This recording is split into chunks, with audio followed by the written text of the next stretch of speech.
c'était mon dernier message à écouter, si c'était mon dernier message à dire, à transmettre au peuple de Dieu, parce que le temps, c'est Dieu qui maîtrise le temps. Moi, ce que je sais, c'est ce que je suis en train de voir. Après 19h, je ne connais pas ce qui va arriver. C'est Dieu qui connaît ce qui va arriver. Voilà pourquoi, si tu es dans sa présence, il va être dans la joie. Et si tu es dans la joie, acclame le Seigneur ce soir. Si ta présence, de voir la journée élever, et de voir la journée s'exprimer.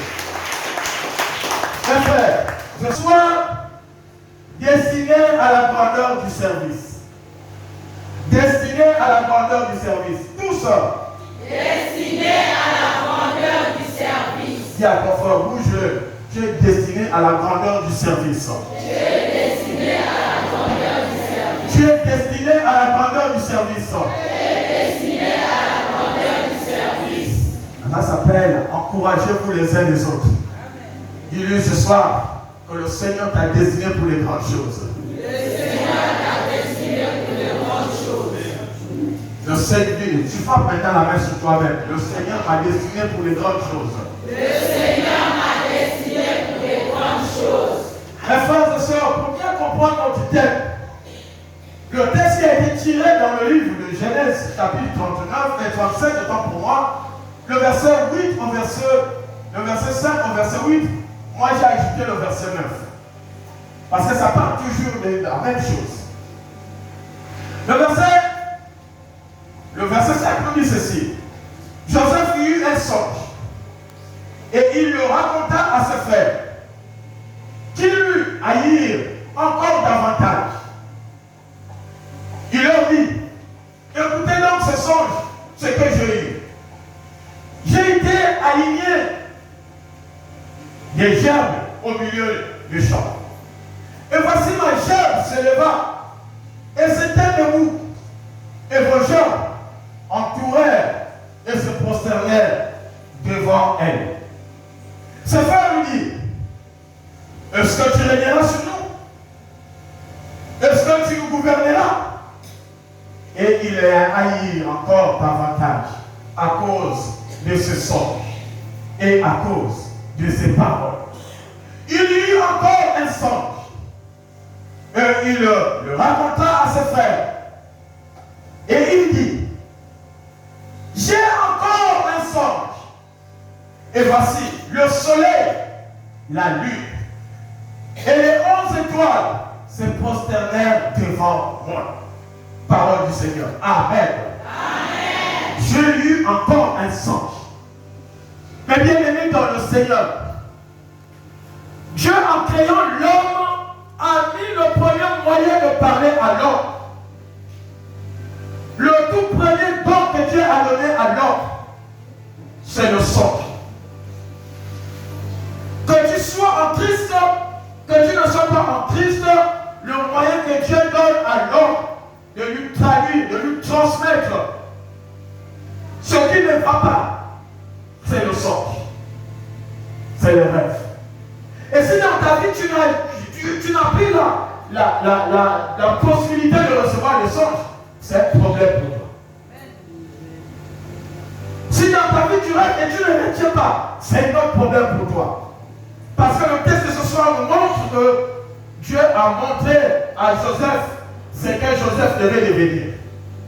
Pas par le canal d'un prophète, pas par le canal d'une autre personne, mais par le canal que Dieu lui-même a déclaré qu'il a tourné alors pour lui parler.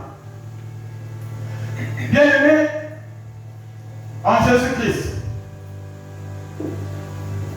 Dieu a un plan de bonheur.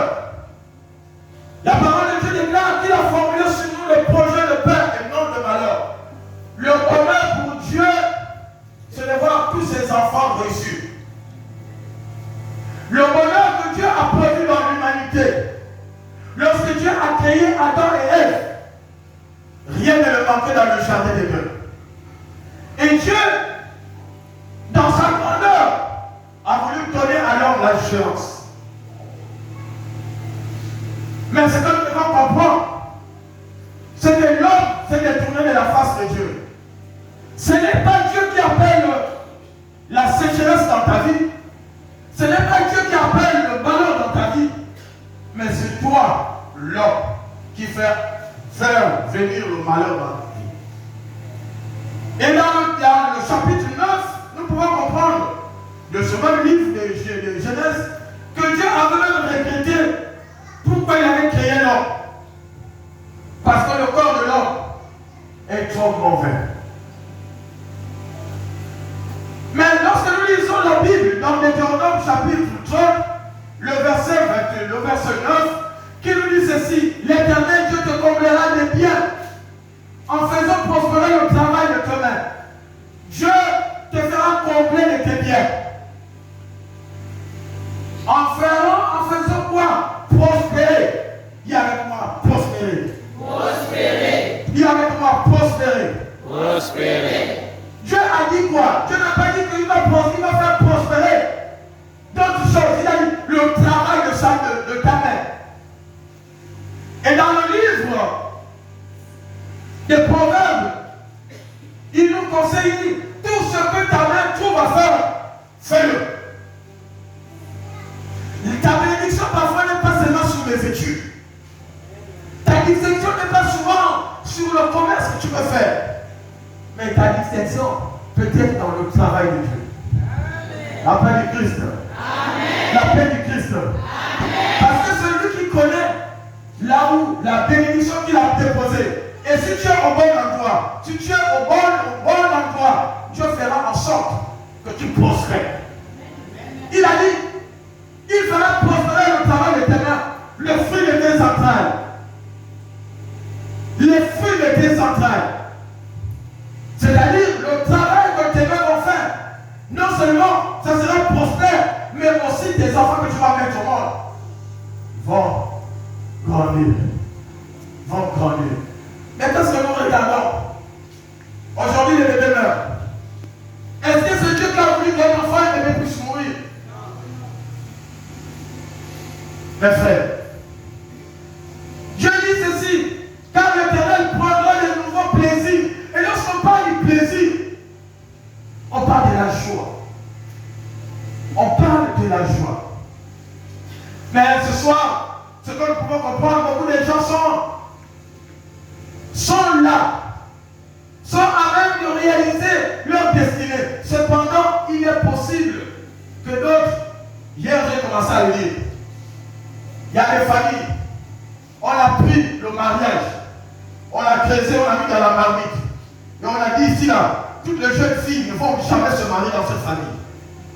Il y a des familles où on a dit, aucun enfant ne doit avoir le bac. Il peut être intelligent, mais avant qu'ils arrivent en terminale, l'enfant commence à refuser l'école. On a pris l'intelligence, on a enterré. Il y a des familles où on a dit, les jeunes filles peuvent aller en mariage, mais ils ne peuvent jamais mettre au monde. Il y a des familles où on a dit, l'homme tu vas travailler, mais tu sais, pour donner seulement, nourrir seulement ta famille. Il y a des familles où on a dit que ici là, personne ne doit sortir la tête.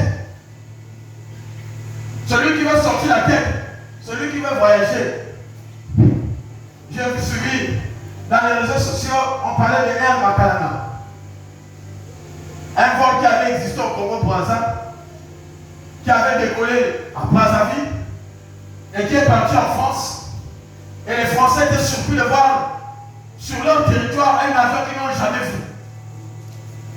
Et ils ont mené des enquêtes. Ils se sont rendus compte que l'avion a révélé du Congo. Il fallait qu'ils viennent au Congo. Quand ils sont arrivés au Congo, ils se sont renseignés.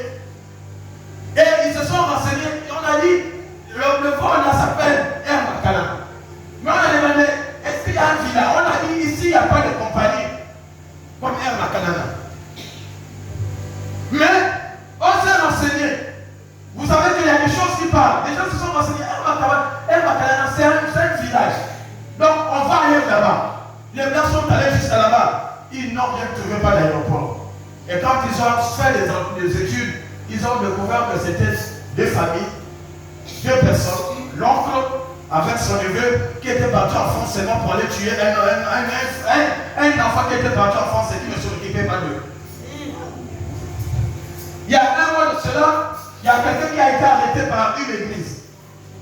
À la Barénie, il revenait de Mayumba. avec son vol. Mais il a fait un territoire qui était interdit. Là où il voulait passer pour passer dans son vol, et là-bas on invoquait le feu du Saint-Esprit. Et pendant qu'il invoquait le feu du Saint-Esprit, le monsieur là, vers 5 heures, s'est retrouvé au sol. Et on lui apprend la vie d'un étranger devant l'église. Les gens se sont posé la question. Il revient d'où? Il est nu. On l'a posé des questions, on s'est rendu compte. Il dit qu'il revenait de Manuma, le kérosène est venu finir là. Mais bien aimé, beaucoup de destins de personnes qui sont destinées à de grandes choses sont enterrés. Des villes entières sont enterrées. On enterre le destin d'une ville. On dit que dans cette ville, personne ne va réussir. Les destins des quartiers sont enterrés. Moi, je vivais vers un quartier qu'on appelle derrière la prison. Et dans ce quartier, la majorité de la jeunes de jeunes qui sont là-bas sont allés en prison. Il y a des quartiers qui sont enterrés. Ils ont tout enterré. On peut faire des efforts, rien. On a accumulé ta gloire et ça devient la poussière sur poussière. Si ton nom, on a écrit ton nom et on a dit ici là, on jette son nom et là on l'a enterré. C'est-à-dire que ta vie est enterrée. Il faut un libérateur pour venir déterrer. Si Dieu a décidé de changer la vie de ses enfants aujourd'hui, qui fait l'arrêter, alléluia. qui fait l'arrêter, Si Dieu a décidé de changer la vie de ses enfants aujourd'hui, qui fait l'arrêter, oh alléluia. Évaluer les dieux, agis dans nos vies aujourd'hui, qui fait l'arrêter, alléluia, qui fait l'arrêter. Bien-aimés dans le Seigneur, parfois les étoiles, souvent lorsque nous partons, et nous allons comprendre ce soir, que tu passes et quelqu'un te dit, ma soeur, tu me finances pourquoi? Mais non, c'est parce qu'il regarde l'étoile qui est en toi. Il regarde l'esprit qui est en toi. Et il sait que tu as l'esprit de Dieu. Et quand on sait qu'on a l'esprit de Dieu, on va préserver cet esprit. Mais si on n'a pas préservé cet esprit, on prend ton esprit, on l'amène ailleurs. La toute première chose, comment on fait pour voler notre destin? Par des rapports sexuels. Chaque rapport que tu as eu avec quelqu'un t'a attiré une malédiction. Chaque rapport que tu as eu avant ton mariage avec une femme attire sur toi la malédiction. Tu es avec moi? Amen. Vous êtes avec moi? Amen. Vous êtes avec moi? Amen. On crée des motels. On crée des motels. Et tu ne sais pas l'énergie qui se trouve dans cet hôtel. Tu as fini de faire, et ça s'est passé quelque part dans une ville. Et c'est dans le Gabon, je suis dans le Gabon. Où ils avaient l'habitude de mettre un filtre dans les billets des hôtels. C'est-à-dire, quand vous finissez, eux ils viennent, ils tirent la semence là. Ils prennent cette semence, ils font ce qu'ils pensent. Il n'est pas rare d'être étonné de voir que les personnes qui ne veulent prier, mais qui sont des personnes qui ne peuvent pas prier. Mais parce que tu es parti dans un endroit où on a pris une partie de toi, on est allé creuser. La femme que tu avais sortie, tu ne sais pas si dans leur famille, ils ont cet esprit de vampire. Et chez eux, on cherche des garçons qui sont beaux. Chez eux, on cherche des garçons qui sont forts. L'homme que tu es parti sortir dans ce motel-là, tu ne sais pas quelle est la divinité qui se trouve dans leur famille. Et pour toi, c'était du plaisir. Mais pour lui, c'était une manière de voler ton étoile. Ce soir, mes bien-aimés, Satan utilise beaucoup de choses. Et beaucoup d'entre nous sont nés dans des familles là où on a vécu dans la grandeur. Mais tu ne vis pas cette grandeur. Beaucoup sont nés pour être grands. Beaucoup sont appelés pour devenir des responsables des entreprises.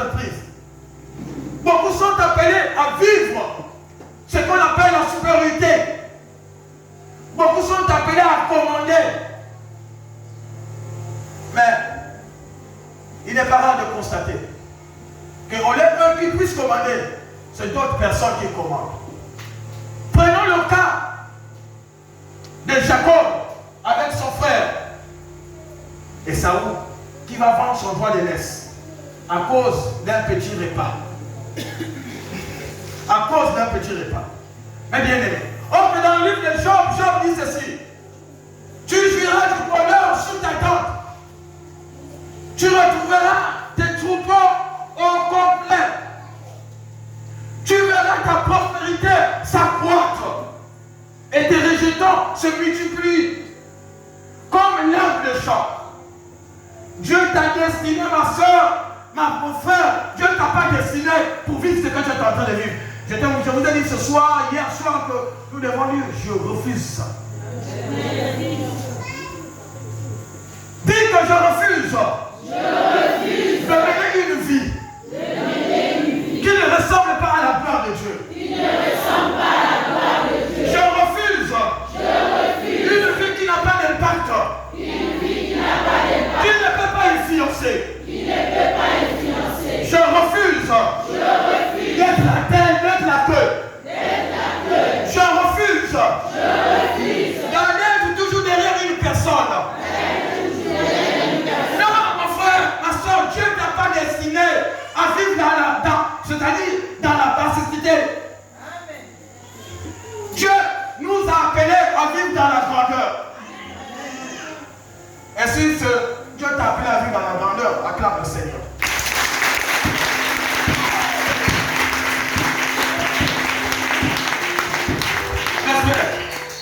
Certaines personnes sont destinées à être des grands. Au milieu de vous, je vois les chefs d'entreprise. Au milieu de vous, je vois des femmes d'affaires. Au milieu de vous, je vois des hommes qui vont distinguer le monde. Au milieu de vous, je vois des hommes qu'on va parler dans cette vie. Au milieu de vous, je vois des personnes qui vont s'inquiéter. Au milieu de vous, je vois des personnes qui ne vont pas comme des personnes connues comme nous pourraient jamais réussir. Mais je vois au milieu de vous des hommes d'affaires, des hommes qui vont impacter leur génération. Mais bien aimés, frères et sœurs, nous servons un Dieu. Et hier, j'ai commencé à lire aux intercesseurs. Moi, je refuse ça de ta place. À ta place, je refuse. D'être tous les jours. Alléluia. Et tu rentres à la maison, tu n'as pas à manger. Tu viens balayer l'église. Et tu retournes chez toi. Non. Moi, je refuse ça. Et lorsque nous lisons la parole de Dieu, la Bible dit personne n'est venu à Dieu et retourné dans tel qu'il est venu. Si on est venu à Dieu avec la maladie, on doit retrouver guéri. Si on est venu à Dieu avec la stérilité, on doit retrouver la fécondité. Si on vient à Dieu chômeur, on va trouver du travail. On va trouver quoi? Du travail. Tu es destiné à des bonnes choses. Tu n'es pas destiné à vivre ça. Bien aimé. Et ce que nous devons faire, c'est marcher dans notre destinée. Dis ce soir, je marche. Ah, je marche. Mes frères, bien aimé en Jésus. Un premier tirage de ce soir, ceux qui sont destinés à la grandeur du service, ce sont des hommes qui savent que derrière chaque combat se cache une nouvelle dimension. Derrière chaque combat se cache une nouvelle dimension. Derrière chaque combat se cache une nouvelle dimension. Derrière chaque point se cache une nouvelle dimension. Mais ceux qui savent, ceux qui ont été appelés à la grandeur, cela ne résonne pas comme l'autre chose. Il y a un catégorie, il y a Dieu dedans, n'est-ce pas, non? Dans tout ce qui t'arrive, il y a Dieu. La maladie, il y a Dieu. Le chômage, il y a Dieu. Mais Dieu ne t'a pas appelé à vivre ça. Mes frères, celui qui s'est donné à chacun la place qu'il mérite sera aussi capable de garder sa place. Celui qui s'est donné à chacun la place qu'il mérite. Si je sais que le frère là c'est un pianiste, et je sais qu'il va jouer au piano pendant le culte, je ne lui manque pas du respect, je vais garder ma place, ma dignité. Mes frères, celui qui sait qui ne sait pas affronter, écoute-moi bien, celui qui ne sait pas affronter, si tu ne sais pas affronter, tu ne sauras pas comment s'élever. Parce que chaque jour, nous sommes confrontés à lutter. Chaque jour, nous sommes confrontés à des luttes. Et nous savons que dans ce lutte, la Bible nous avait déjà dit, dans toutes choses qui nous arrivent, nous sommes quoi? Plus que quoi? Plus que quoi? Le combat que tu vois aujourd'hui là, vois déjà la victoire demain. Sans cela, mon frère, dans la vie de celui qui est appelé pour la grandeur de l'élévation, il est toujours précédé des difficultés, des combats. Et Dieu n'appelle pas une personne, Dieu ne met pas une personne qui n'a pas taillé. Vous voyez la carrière? Quand vous voyez le gravier, allez-y là où on fabrique le gravier, vous allez vous rendre compte que c'est des roches comme ça. Qu'on amène là-bas et on fait rentrer dans les moules jusqu'à ce que ça devienne le gravier que nous payons. La forme qu'il veut. Dieu t'amènera à vivre comme ça. Parce qu'il y a un plan qui est établi dans ta vie. Il y a un plan qui est établi dans ma vie. Mes frères, il y a un plan qui est établi dans ta vie. Il faut affronter. Nous ne sommes pas de ceux-là qui reculent. Nous sommes de ceux-là qui affrontent. Il faut affronter la difficulté. Il faut affronter la tentation. Ceux qui veulent être grands, voient déjà leur récompense.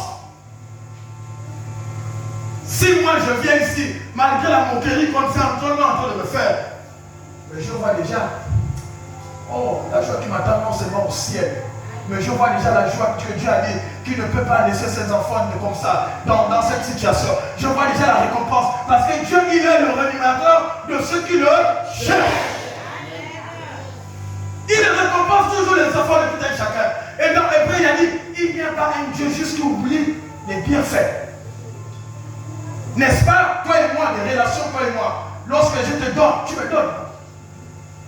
Je ne sais pas ce qui se passe. On est allé parce que tu me donnes. On parle bien parce qu'on est en contact, toi et moi. Mais le jour qu'on est encore